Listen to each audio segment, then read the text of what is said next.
What's good, y'all? It's your boy, Mr. Von. Mr. Von's channel, Sweatbox. You know how we do. We keeping it active. We locked. We live. You know how we do. So today we talking a little bit of NBA, specifically LeBron James and the Cleveland Cavs and the Chicago Bulls. And let's start it off by talking about. So earlier, you saw a couple days ago, I posted a video about LeBron playing in the Olympics in 2020 under Coach Pop. That was a good story, possibility. Go check that video out. Today we're talking about LeBron in a not so positive light, depending on your perspective. The Cleveland Cavs are struggling right now, man. They're 4-6 in their last 10 games.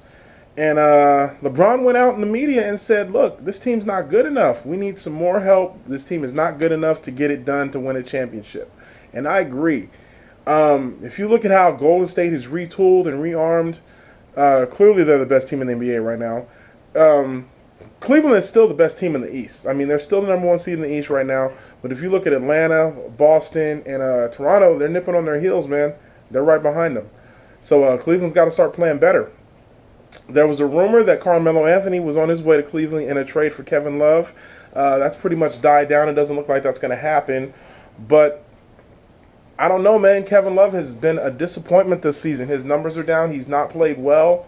And they needed him. Just when you thought he had really started to fit into that role as the third guy on that team, he's really regressed. And he's just not been putting up the numbers that they need him to do. So, yeah, it's tough to see Cleveland in a spot like this right now. When LeBron came back in 2014, he made it clear to Dan Gilbert, look, you got to spend some money to get the players that we need to win in this team. That's the reason why he left. Nobody would come to Cleveland. Nobody wanted to play in Cleveland. So Dan Gilbert spent a lot of money. They made a championship team, and they paid off. Why would you not listen to LeBron now? I mean, if you look at LeBron as a whole, when he won his 2 championships in Miami, he had Dwayne Wade and Chris Bosh, obviously. But LeBron, and there's still a lot of questions surrounding LeBron's ability to be that guy in the clutch. In the fourth quarter, 2 minutes left, game's on the line. Can LeBron hit those shots when you need them? Dwayne Wade was a huge factor for him winning those 2 championships. Dwayne Wade's a killer. You look how D-Wade played. And even Ray Allen was hitting clutch shots for him, so it was a lot easier. He didn't have as much pressure to hit those shots. In Cleveland, you saw what Kyrie Irving was able to do. He's a clutch player. He's not afraid to take big shots in the big moments. He loves it. You see what he did against Golden State in that Game 7 with that clutch 3 to put them up to win the series and the championship. So I love Kyrie Irving. I think he's cut from the same cloth as a Dwayne Wade with that killer instinct and just not afraid to take big shots. And other than that, they need help. They don't have that guy. So I know LeBron feels like he needs that help, and I don't feel like he was too wrong to come out and say that. Charles Barkley said he was whining because he wanted more help. He had to have a sit down with the Cleveland organization, yada yada yada, stuff like that. I don't have a problem with what he said. When you want to win, and you come out and say it, I mean, he didn't specifically call out any individual players. He just was like, we need help. We need some more players. We need some more firepower. So it'll be interesting to see how that plays out as the season progresses. All-Star game and beyond. Let's talk about the Chicago Bulls for a second. This is a team that I'm very disappointed in. I was expecting so much more for them. They're a game below 500 right now, and they're really struggling. Jimmy Butler and Dwayne Wade are playing some good ball, but after they lost that game the other night, they gave up a 10-point lead with less than, I think, 2 minutes left in the game. With about 2 minutes left in the game, they gave up a 10-point lead and lost. Jimmy Butler and Dwayne Wade kind of went off. They were in the press talking about how the young guys on this team just don't want to win. It doesn't seem to matter to them to losing. And Jimmy Butler was very animated, you know what I'm saying, about the fact that he feels like this team is not competing at a high enough level. And I agree.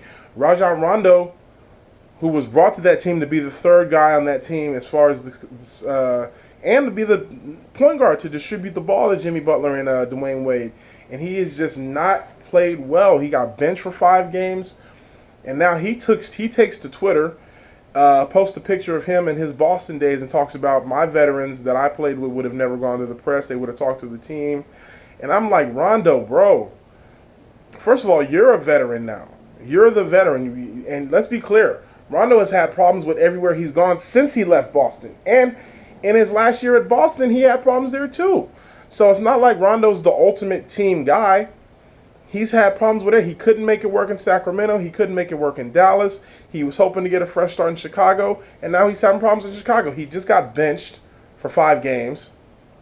I mean, Dwayne Wade gave him props for how he handled that. He handled that like a professional, but now he's regressed back into his old way, tweeting, complaining. But when you lose, these are the things that starts to happen when you lose. You got a guy in Dwayne Wade who's not used to losing. This dude's a 3-time champion.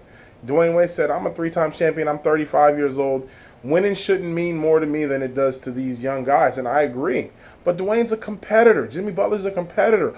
Rondo's a competitor too. I just think he goes about it the wrong way in his actions, kind of like in the same ballpark as how I feel Westbrook does. I believe Russell Westbrook wants to win. He's a competitor. He just doesn't always channel it the right way.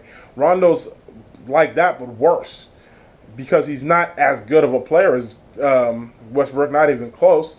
But Rondo's a great passer. He's a great point guard. He's a great he can run the offense very good. He's an old school point guard. He doesn't score a lot, but he distributes the ball great. He can run your offense great, but he's just so moody, and he's just not. And as of late, he has not been a good team guy. So I was really disappointed to see him come out and go out and say the things he did on Twitter. He should be more on the side of Dwayne Wade and Jimmy Butler. He's one of the leaders and one of the veterans on that team. He should be helping the young guys. I mean, it was very disheartening to see that for a team that still had, and they can still turn it around. They're only a game below 500, so they can still turn it around.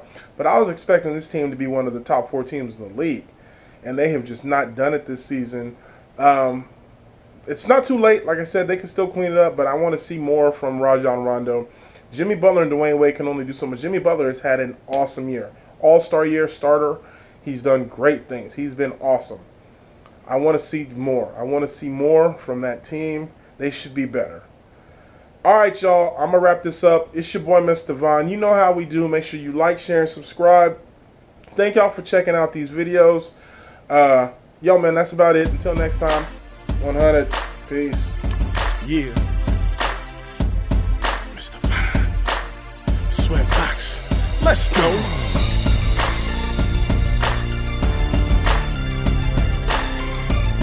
We celebrating on this one, baby.